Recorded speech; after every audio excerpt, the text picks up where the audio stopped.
My gynecologist's office is way, way out in the long ex-urban belt stretching westward from D.C., where his practice was previously located.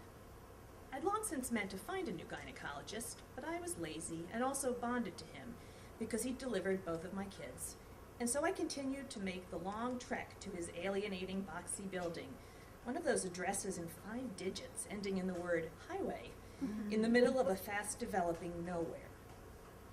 He was running late that afternoon, so it was probably after 5 when he finally called me into his office. We traded the chit-chat of near friends, the usual gossip about people we both knew.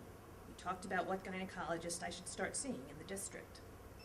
Finally, we got down to it. I told him about the hot flashes and about the lump I was feeling in my abdomen.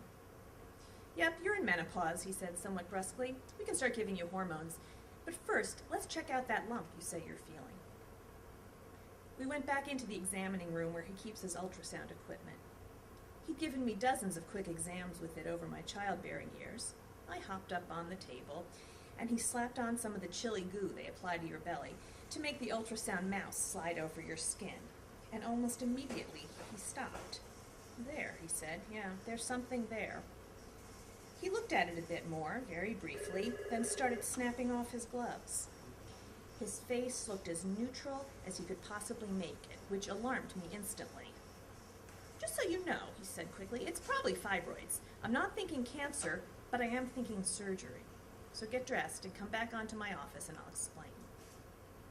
We sat back down on either side of his desk, but before we talked, he called out to his receptionist, who was just packing up for the evening.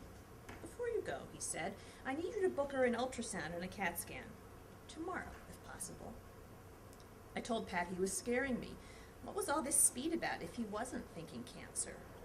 "Well," he said, "I'm pretty sure it's not. I'll explain why in a minute, but I hate to have something like this hanging over a weekend. I want to know for sure what we're dealing with."